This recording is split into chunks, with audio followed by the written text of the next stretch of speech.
একটি প্রাচীন দৈবিক তলোয়ার মানব জগতে নেমে এলো।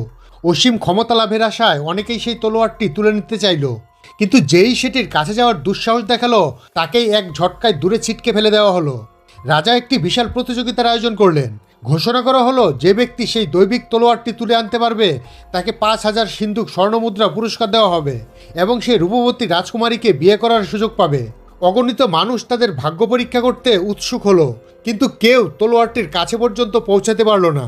এক ব্যক্তি যে নিজেকে জাদুকরী ক্ষমতার অধিকারী বলে দাবি করত, আত্মবিশ্বাসের সাথে সে এগিয়ে এলো।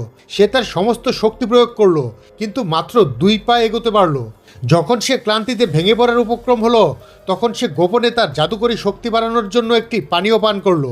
এই নতুন শক্তির মাধ্যমে সে আরও 3 পা এগিয়ে গেল, কিন্তু তলোয়ারটি যেন প্রতারণা এবং ছলচাতুরি করা ব্যক্তিদের ঘৃণা করত। এটি এক স্বর্গীয় ড্রাগনকে আহ্বান করলো, যার শাস্তি হিসেবে তাকে উড়িয়ে দিল। এই ভয়াবহ দৃশ্য দেখে সবাই এতটাই আতঙ্কিত হয়ে পড়ল যে আর কেউ সামনে এগোনোর সাহসই পেল না। কিন্তু এক ধনী যুবরাজ রাজকন্যার অপরূপ সৌন্দর্যে মুগ্ধ হয়ে দৃঢ়ভাবে বিশ্বাস করলো যে সেই তলোয়ারটি তুলতে পারবে। সে সামনে এগিয়ে 3য় ধাপে পৌঁছাতেই অনুভব করলো যেন তার পিঠে একটি পাহাড় চেপে বসেছে। ঠিক যখন সে পরাজিত হতে যাচ্ছিল, তখন তার পরিচালক গোপনে তার শরীরে শক্তির প্রবাহ ঢেলে দিল। যুবরাজ তখন আরও 2 ধাপ এগোতে সক্ষম হলো। সে নিশ্চয়ই ভেবেছিল সাফল্য এখন তার হাতের মুঠোয়, কিন্তু দৈবিক তলোয়ার তার জবাবে আরও ভয়ঙ্কর চাপ সৃষ্টি করলো। পরিচালক সবাইকে আদেশ দিল তাদের শক্তি যুবরাজের শরীরে স্থানান্তর করতে। মুহূর্তেই যুবরাজ অনুভব করলো তার দেহ অদম্য শক্তিতে ভরে উঠেছে। সে আরও 1 ধাপ এগোলো, কিন্তু এতে দৈবিক তলোয়ারটি সম্পূর্ণভাবে ক্রুদ্ধ হয়ে উঠল। প্রবল দৈবিক শক্তিতে বিস্ফোরিত হয়ে সে যুবরাজকে প্রচণ্ডভাবে আঘাত করে দূরে ছিটকে দিল। রাজা এই ফলাফলে অত্যন্ত সন্তুষ্ট হলেন। প্রাচীনকাল থেকে আজ পর্যন্ত কেউ কখনোই তলোয়ারটির 6 ধাপের ভেতরে যেতে পারেনি। ঠিক যখন রাজা ঘোষণা করতে যাচ্ছিলেন যে তিনি যুবরাজের সঙ্গে রাজকন্যার বিয়ে দেবেন, তখন রাজকন্যা নিজেই সামনে এগিয়ে এলেন এবং এই সিদ্ধান্ত মানতে অস্বীকার করলেন।